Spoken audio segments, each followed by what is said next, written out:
বিকেল তো হয়ে এলো। আমাকে যেভাবেই হোক আজ এই জমি কুপানো কাজ শেষ করতে হবে। আজ কাজ না শেষ করতে পারলে কাল তো জমিতে চারা লাগাতে পারবো না। কি ব্যাপার, মনে হলো কোদালে কিছু একটা বাঁধলো। ভালো করে দেখি তো কি আছে এখানে।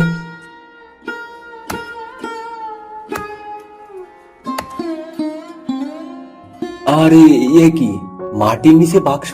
এই বাক্স এখানে কিভাবে আসলো? এটা কি খুলে দেখবো? না না, যদি খারাপ কিছু থাকে, যা থাকে থাকুক, আমি খুলেই দেখি।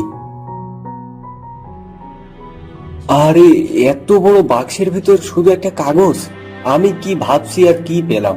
ধুর ধুর। আর এই বাক্সটাই বা এখানে কোথা থেকে আসলো? কিছুই তো বুঝতে পারছি না। আমি বরং এটা নিয়ে বাড়ি যাই। গিয়ে বউকে দেখালে সে কিছু না কিছু নিশ্চয়ই বুঝবে। আমি তো মূর্খ সূক্ষ্ম মানুষ, আমি আর এর কি বুঝবো। তাড়াতাড়ি কাজ শেষ করি, কাজ শেষ করে বাড়ি যেতে হবে।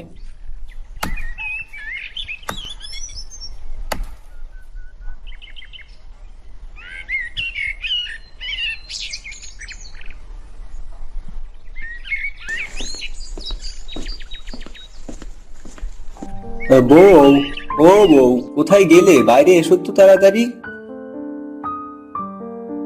এই তো, কোথায় আর যাব, রান্না করতেছিলাম। তো তোমার আজ মাঠ থেকে আসতে এত দেরি হলো কেন গো? কি আর করব বলো, আজ কাজ শেষ করতে করতে দেরি হয়ে গেল, তাই আজ বাড়িতে আসতেও দেরি হয়ে গেল আর কি। ও আচ্ছা, তুমি হাত মুখ ধুয়ে এসো, আমি তোমার খেতে দিচ্ছি। আগে দেখো তো এটা কি জিনিস। এটা তো মনে হচ্ছে একটা কাগজ। কাগজ দিয়ে আমি কি করব? আর এই বাক্সটা এবার তুমি কোথায় পেলে? এই বাক্সটা আমাদের জমির নিচে ছিল, জমিতে কোপানি দিতে গিয়ে এটা পেলাম। আর ওই বাক্সর ভেতরে একটা কাগজই ছিল।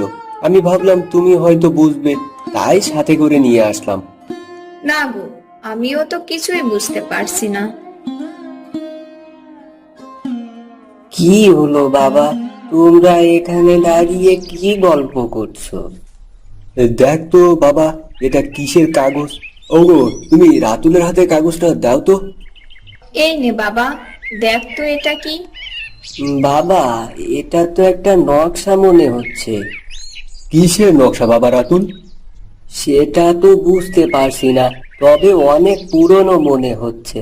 মনে তো হচ্ছে জঙ্গলের মাঝের একটা নকশা। কি বলিস রে বাবা, পুরাতন নকশা? কিন্তু মাটির নিচে এই নকশা কোথা থেকে এলো? কি করা যায় বলতো? এটা কি ফেলে দিব? ফেলে দিব কেন? একটা কাজ করলে হয় না? চলো আমরা এই নকশাটা ধরে ওখানে গিয়ে দেখে আসি কি আছে। হ্যাঁ বাবা, মা ঠিক বলেছে। চলো আমরা গিয়ে দেখে আসি এখানে কি আছে। হতেও তো পারে এখানে অনেক মূল্যবান জিনিস আছে।